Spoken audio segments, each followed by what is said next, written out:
My next guest is somebody I love talking to. He's an extraordinary NFL analyst, no doubt about that. Former player personnel guy, former NFL player in Cleveland, along with other places. Obviously, does an exceptional job on my daytime job at ESPN, calling football games, analyzing football games. He's a savant, make no mistake about it. But I also call him Mr. Chippendales because usually, he's the one with the shirt unbuttoned and stuff like that, trying to look like Mr. Sexy and all of that stuff. So that's why I thought I'd rock this look Yeah, today just yeah. for him. The one and only Louis Riddick is here with yours truly. What's going on, Big Time? How are you, man? I'm doing great. As you see, I got the turtleneck on, zipped all the way up to the top because I I ain't got you. letting you go ahead and making jokes about me today. I got you. I got you. Listen, I remember every time I think about the subject of Patrick Mahomes, I think Mm, about the guy that I spoke to, which was you, before this guy was even drafted. He came into the mm. draft, and you was talking about how special this kid was and how he was going to be, and you couldn't understand how so many other people weren't seeing it. I remember the Chicago Bears having the number 2 overall pick, moving up in the draft and passing on him and Deshaun Watson, for crying out loud. We reflect on that, and yet last night we saw Super Bowl 58, Patrick Mahomes win his third Super Bowl title, his third Super Bowl MVP. Your thoughts as you reflect on this kid and what we're witnessing before our very eyes at the age of 28. I think it goes all the way back, Stephen A., to that draft when Brett Veach, the current general manager, he wasn't the general manager yet, but he had gone and scouted Patrick numerous times and went back to Andy Reid and went back to the scouting department and said, "Look, I'm putting all my chips in. I'm putting it all on the table. He will take us to another level that Alex Smith can't take us to. Mm. He has that stuff that you can't coach. The kind of things that in games like we just saw last night, he will just take over and make enough plays in order to win the game." And remember, Alex Smith that year when Patrick got drafted, Alex Smith had a Pro Bowl year. He went to the Pro Bowl, had his best year as a professional. Right. They told me that spring after they drafted him, they knew right away in the first OTA minicamp, they had to pull themselves back and say, do we need to put him in here right now? Or should we continue to wait? There were numerous times during the course of the year where they felt as though they should put him in the game for Alex Smith because they thought he was ready then, but they waited. And the fact that they waited and then he came out his first year as a starter and won the MVP and just went ballistic and took the league by storm, it's been up and up and up, parabolic since then. And so last night, when you see basically for 2.5 quarters, man, he was struggling. The Yeah. offense was struggling, doing nothing.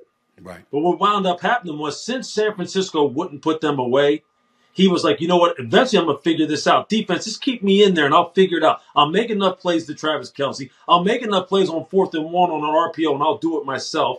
I'll make enough plays in overtime where I'm going to scramble when they go man coverage and I'm going to darn near score myself.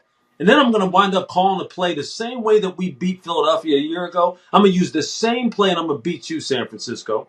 I'm going to beat you. And I'm going to put the ball to a guy who we had sent away from here and Yeah. then brought him back in McCole Harbin. He has that thing, again, that's uncoachable. But then when you put it with one of the greatest coaches of all time, it's a force multiplier, Stephen A., for them both. It makes Andy a better coach. It makes Patrick a better player. Andy told me at practice last week, he said, look, the number one thing Patrick can do is he can come off the field and tell me what all 21 guys outside of himself were doing. And Right. that makes it easier for me. I can go ahead then and make all the adjustments in the world and send him back out there and just let him go. So really what he's saying is this.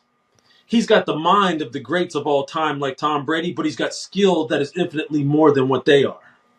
So as long as everything else around him stays competent, he's going to be able to raise the level of everyone else. And there's no question he will be on the chase from now until his career is over to surpass Tom Brady in terms of winning, not in terms of individual Mhm. accomplishment. He's already done that. But in terms of winning. How does a multitude of teams miss out on somebody whose talent so far exceeds so many? Because remember, it would be one thing if Patrick Mahomes sat on a bench like Jordan Love did for 3 years, comes in, plays as well as Jordan Love played this year, even though he had his ups and downs, play as well as Jordan Love played this year, and somebody missed out on that. But if the Kansas City Chiefs had to restrain themselves from throwing him in immediately because the Mhm. first day of OTAs, they saw what his capability of. How do you explain the fact that 9 or 10 teams passed up on him and didn't spot that level of talent? How does that happen in an NFL draft? I'll tell you how. Because, with the 32 teams, man, we could have 32 representatives from each team watch the same guy simultaneously. And you'll have 32 different opinions. Because it's so subjective when you're just watching the tape. And remember now, at Texas Tech, Patrick, man, there were many times where you're just sitting there going, what is this guy doing? It wasn't always clean. It wasn't always pretty. I mean, there were some throws where he made, like the throw he made to McCole last night that got called back. Or rather, no, it was the play that Tayshaun Gibson should have intercepted, where he rolled left and threw it all the way across the field. And there were plays like that at Texas Tech. There were also plays like the interception he threw last night on the trying to force it to Travis Kelce. Yeah. So there were people going, there's people going, look, he's super talented, but we don't know if we have the structure in order to pull more of the good out of him or whether or not the bad is going to surface. So what happens is he starts to slide. But Andy trusts Brett. Brett tells him, look, in our structure, with Alex Smith here and the way you coach, we think we can eliminate more of the bad, a lot of the bad, and bring out more of the good, because the fact of the matter is his upside far exceeds everyone else's. And he has it up here. So what you do is you take a calculated risk. And a lot of times, look, I can't tell you that if he went to 31 other teams, Stephen A., that he'd be the same guy. Okay. He can't tell you that either. What he can tell you, though, is this. I have a relationship with Andy Reid that is on the level of Belichick Brady. That's on the level of Steve Young, Holmgren, Montana, Holmgren. It's that kind of thing. And Patrick will tell you himself. Look, I just saw a quote where he said this the other day, and I've seen this before, where he said, I didn't even think I was going to play football. I thought I was going to be a baseball player. I didn't realize I'd be this good at football. And the fact that he didn't quite know, but he knew he's super talented. Brett Veach didn't know for sure whether or not they'd be able to pull it out of him, but he believed that Andy could. And then going to a place where he can sit and look. You cannot underestimate the power of having a guy like Alex Smith in your quarterback room and what he learned from him. Right. He learned how to be a pro. Because it ain't just about the flash plays, man. It's about the process. You spend time with Nick. You know how Nick talks about that down at Alabama. No question. It isn't about the end result. It's about the work, being dedicated, married, sadistic with the work. And that's what Patrick had become because of him being around Alex Smith. And then being with Andy. And then being with Eric Bieniemy, who held him accountable down there. Let's not discount that either. That's right. And then they get him. Then they have Travis Kelce. They get Tyreek Hill. They get the offensive line build up. And it's just compounds. Let me go to Super Bowl 58 last night more specifically and ask you if there was a defining moment that outside of the winning play itself that made you believe what ended up happening was inevitably going to happen. What was it? Because I got to admit, I was very, very worried in the first half when I saw, and I said to myself, what is wrong with Andy Reid? He doesn't seem to be himself. How the hell has Travis Kelce got one target for one reception for 1 yard in an entire first half? This is one of the greatest tight ends in the history of football and a four-time All-Pro. What the hell is going on here? I didn't know what was going on. What stood out in your mind? I think when San Fran had been stoned in Kansas City all night, they force a punt. I believe it's in the third quarter. And obviously the ball touches one of the players on the punt return team. They get the ball deep in San Francisco territory. The next play, he hits MVS on that little switch route. Right there, it woke up the team. Yep. Because they were sleepwalking. Look, San Fran was dealing with them. Rushing the passer, slamming the run. The secondary was playing good. But after that, Patrick started going. Then he started going. And then when they drove the ball down the field and tied the score up before it went into overtime, there was a long 22-yard gain, I believe it was, to Travis Kelce, where Kelce comes all the way across the field. They had him double-teamed, and they still blew it. And the thing about Patrick was, when I'm sitting there watching, I was watching the tape this morning, I'm going, you know what? He wasn't perfect in this game at all. But if you give him enough in terms of making mistakes, he's going to capitalize on it. He's going to find it eventually. You can't let him hang around. And then that 4th and 1 in overtime, people, where they call timeout, they come out of there, and I remember we were in the booth going, they got to run it. They're going to give it to Pacheco. They're going to give it to someone. Rasheed Rice out of the backfield. I said, man, you're crazy. They're going to put Patrick in the gun, and they're going to run something with him out on the edge and let him figure it out. This is a $500 million quarterback. And when they put him in the gun and he ran that RPO and picked up the first down, I was like, that's it. There it is. He's going to figure out a way to get this ball down here and score. And that's exactly that was the play. Where on fourth down, most people were probably screaming, and he's going to mess this up. He's going to try and put them in gun. They ain't going to be able to pick up the first down. And he said, you know what? I'm going to ride the guy who has changed the game at this position. And Patrick figured it out. We can't say the same for Brock Purdy, who did not play a bad game, who was far from awful. But his crime was that against Patrick Mahomes, you needed to measure up. And when it counted, Patrick Mahomes stood taller than anybody else on the football field. What do we make of Brock Purdy and San Francisco's performance in the aftermath of this loss?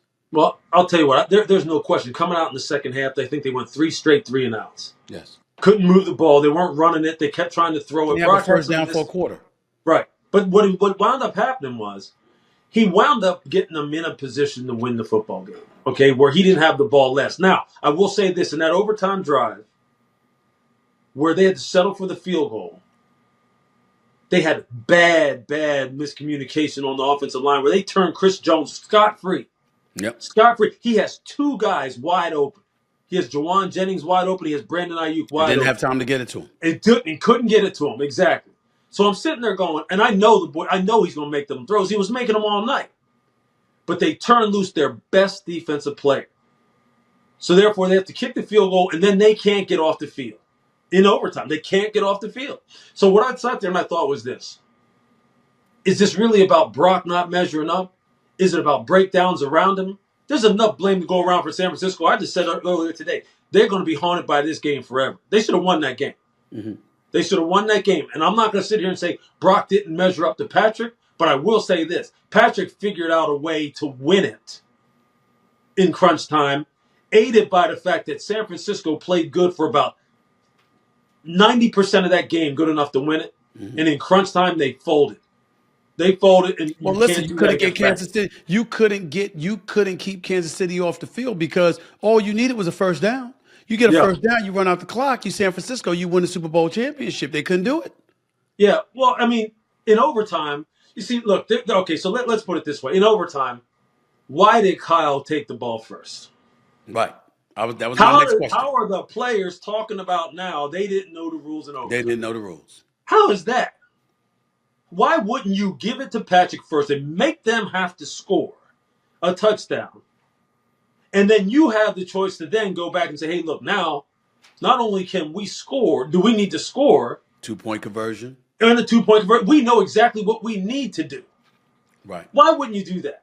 I mean, those are the kind of things. I thought the only explanation, Louis, was that they were gassed at the end of regulation because they were on the field for so long. The defense, and that he thought that there was no way they'd be able to stop them because they were gassed in overtime. That's the only thing I can think of. That's possible, and I said that in the booth.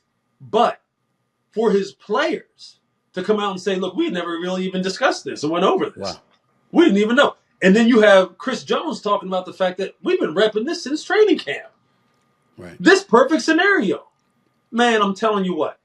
There are going to be some sleepless nights out there in Santa Clara for a long time because this was a total meltdown. They should have won that game, man. But you know what? Shoulda, coulda, woulda, whatever you want to call it. You let Patrick have enough time to figure it out. You let Andy have enough time to figure it out. You let Spags have enough time to figure out what's your pressure point where I can make you break and not be able to make a play. This is what's going to happen. You're going to lose to these guys. You got Hall of Fame people on this team. Hall of Fame coach, Hall of Fame quarterback. Hall of Fame tight end who made big plays when they needed him to. The result is what it is. So now what do we say about Kyle Shanahan? 3 straight NFC titles. Bro, I don't title know. Games. 4 title games, 4 NFC title games in the last 5 years. 2 Super Bowl appearances. No Super Bowl championship as a coach. And oh, by the way, when he was the offensive coordinator in Atlanta, they had a 28-3 lead. Yep. They lost that to Tom Brady and the New England Patriots, in part because they didn't run the football. They kept throwing it, which means an incomplete pass, stopping the clock and giving Brady and New England time to come back on you. Mm-hmm. Then he's the head coach in in San Francisco. They've got a 10-point lead in the fourth quarter against the Kansas City Chiefs. Yep. They blew that. They have a 10-point lead in this game. Yep. And they blow that. What are Yep. we to make of Kyle Shanahan in light of those realities, Yep. combined with what you just finished saying about the sleepless nights that are Yep. going to obviously be provoked because of the outcome of this game? Hey, man, what I say is this: brilliant play caller, play designer. That's a great way of really jiving with his players, pulling out the best of them. But as far as being a game day, in the moment tactician, all the things that people used to beat Andy Reid down for, he's kind of showing some of them cracks now. Mm. And he's going to have to learn from him. Now the question is, well, people are going to say, well, how long do you let him continue to like learn on the job? Well, I mean, he's gotten his teams to 2 Super Bowls. He's had 10-point leads in both Super Bowls as head coaches. I mean, you going to fire him? No, you ain't going to fire him. But he's going to be one of those people who you're going to constantly go, is he good enough to get him over the hump with his strategizing in the moment? We don't know. So far, he's not. Now, I can tell you this. I know he didn't coach Colton McKivitz, the right tackle, to turn loose Chris Jones on That's third right. down and over. I know he ain't coaching that. Mm-hmm. And I know he. He ain't coached the guy in special teams to get the ball knocked off his foot, his Exactly. back of the foot, Exactly. or McLeod to not just drop on the football Exactly. and cover it instead of trying to pick it up and run with it. Exactly. He's not coaching that kind of stuff. But you know what? In the end, that stuff all filters up to the head coach, and he's going to be the one who has to answer for it. Because ultimately, he's in charge. And If really, that's all we care about are the end results. if the 49ers had won this game, I had Christian McCaffrey as the MVP. Would I have been wrong as opposed to Brock Purdy? Would I have been wrong? If Brock had thrown a touchdown in overtime and say they win it, say they somehow are able to get Kansas City off the field, he had hit either Ayuk or Jennings there. I think he's gonna get it. I think he's gonna get it in that moment because the ball was in his hands. He made the decision and he put it on the right spot because he made some money throws now. He made some money throws. But at the same time, there were some times there, the 3 straight drives starting in the third quarter where he couldn't get anything going.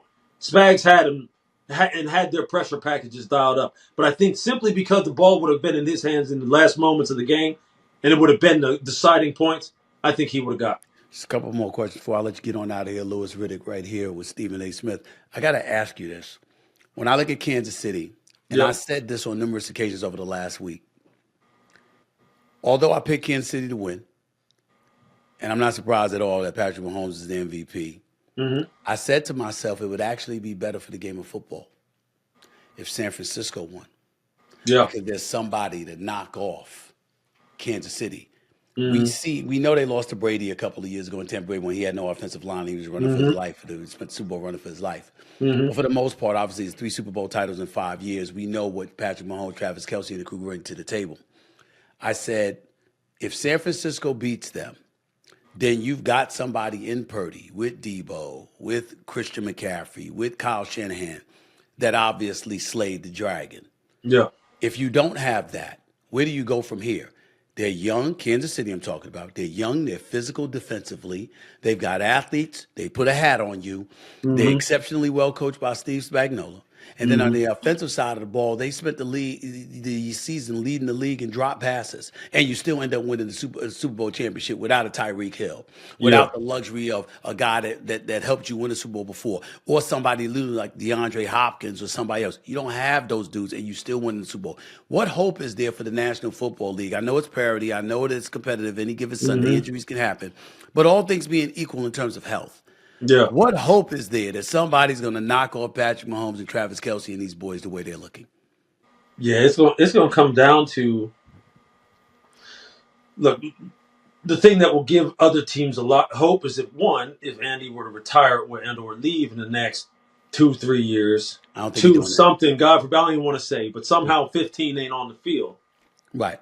But otherwise, Brett Veach and Andy Reid are like this when it comes to understanding what the team needs, the kind of players that they want, and what they can ultimately get out of them. So that's not going to change for the foreseeable future. What you hope is that what the hope has to be is in the most crucial moments. It's not about necessarily physical skill against Patrick. It's about not committing the dumb mistakes that allow him time to figure stuff out because you're gonna figure it out. You have to beat him more so with smart football than by necessarily being great athletes. Okay, Right. because look, New England beat him because look what happened. New England didn't make mistakes. Like let's say go back to his AFC title game where Tom Brady beat him when Frank Clark jumps off sides, right? Right. You have to hope almost that you play smart football and let them make the mistakes. Let them beat themselves. But you can't commit dumb penalties. You can't commit errors like you have in terms of touching the football on punt return team and giving them the ball in plus territory. You can't do that. So that's your hope. You better get with it up here even more so than on the field. Because San Francisco, man for man, 1-53, most football people will tell you, you don't have to be a football person. That's a more talented team. They would tell you that. They would tell you that Baltimore was a team that they were like, man, this is going to be a war now. Right. We don't know how we're going to come up out of this. But you know what gave them hope? The fact that Andy is there and Pat is there. So as long as you have those two, you always are going to put doubt into the opponent's eyes, no matter how good they are. Who do you give the best chance to knock them off in both the AFC and the entire league? You know what? There's one cat in the entire league who mentally can compete on par with Patrick and can raise the level of the people around him the same way Patrick can. And who is that? That's Joe Burrow. Yeah. That's Joe Burrow. That's the only guy for me. The only guy. And he has proven. See, Joe Burrow, because he beat him. Just like Patrick is in everyone else's head, Joe Burrow was in Kansas City's head. Okay? That's a fact. Since he was driving this team crazy now, and when he comes back, he's really the one guy right now that is there with him. Because he's unflappable. Since he's going to be a problem. Anybody in the NFC? Because right now, I mean, I looked at San Francisco, the way they played defense yesterday, but I said to myself, you know something? Let me look at the rest. I mean, if Detroit ran the ball more in the second half, San Francisco ain't even there.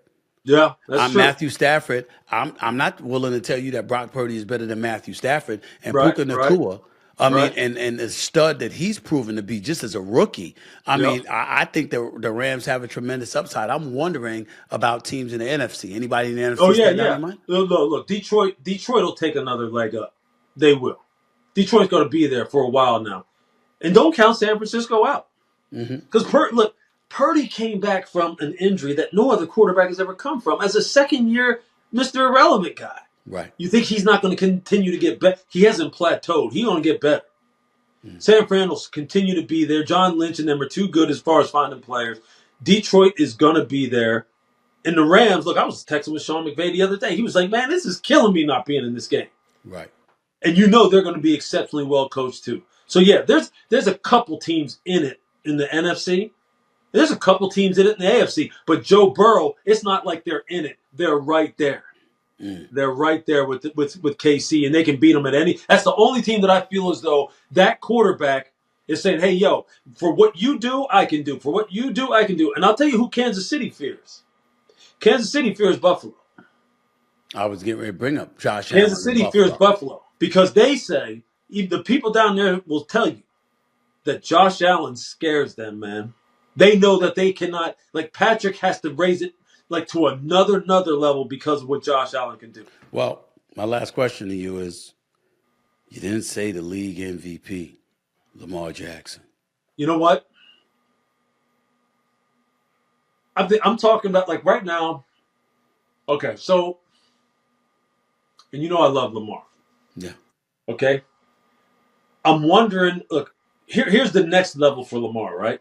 The next level for Lamar, and he's taking his game up levels every year. Yeah. The next level now is for him and Todd Monken to be on the same page to where they don't have the kind of like brain lapses like they had against Kansas City where they start forgetting who they are. Right. That Lamar starts forgetting who he is. Like Todd Monken got to tell him, Lamar, in the middle of this game, Lamar, you got to go. You got to go now. We can't be holding it in the pocket. And he got to tell Todd Monken, hey, look, we got to run the rock here. What are you doing? Why are we dropping me back, keeping me in the pocket? Because Patrick will tell Andy that. And Joe Burrow will tell the coaches in Cincinnati that. That's the next level for him. Because you got to be at that level in order to match what ultimately Kansas City can do, even when it ain't going good for him. Appreciate the time, man. Thank you so much, Louis Riddick. Always appreciate your greatness, man. Have a great offseason. I don't think you have an offseason, though. No, bro. It's draft time. It's draft time, right? Yeah, right. I got to have you on the draft. One of these days, I'm going to interrupt you on the draft. Just, I'm going to roll up there. I'm going to make sure I got a collared shirt, but 3 buttons are going to be loose. You know what? You need to do that out there with my big, sexy look. That's what I'm going to do, man. Come up there in Detroit. Do that. It's going to be in Detroit this year. It's in Detroit. Wow. See, that's why people wanted them to go ahead and make it to the Super. That Well, city's going to be crazy for the draft it's now. going to be crazy for the draft, and finally they're relevant again. I'm happy for that There city. you I go. really, really am, because I thought Absolutely. Dan Campbell did a hell of a job, and Jared Goff proved himself to be a really Yes, quality football indeed. coach. And I love Gibbs and Montgomery running the football. They got some weapons in Detroit. I don't know what the hell happened to them. Hey, Jameer Gibbs. Hey, let's just go on the record and say it now. I said it a couple weeks ago, about a month ago. Jameer Gibbs will be a front runner for MVP next year if they give him the rock more. He's the most electric player in the league right now, regardless of position. Right. You see the speed. You see what he can do. Yeah. That kid is for real. He's going to burst onto the scene a la Marshall Faulk type stuff Yep. next year. But Watch. you got to keep Montgomery there with him to protect him from being Right. overloaded. You got to do Right. that. See, I Right. learned a little something from you, man. I learned a little Yeah. something from you. I see. Hey, I you didn't know know that. ball. I didn't know that until I started talking to Louis Riddick. I didn't know. You know ball. You know how it goes. You know how it Appreciate goes. you. Love you, bro. Thank you so course, much for man. your time, bro. Appreciate Of you, bro. course. All right. The one and only Louis Riddick right here with Stephen A. and the Stephen A. Smith Show, courtesy of YouTube. Back with more in a minute.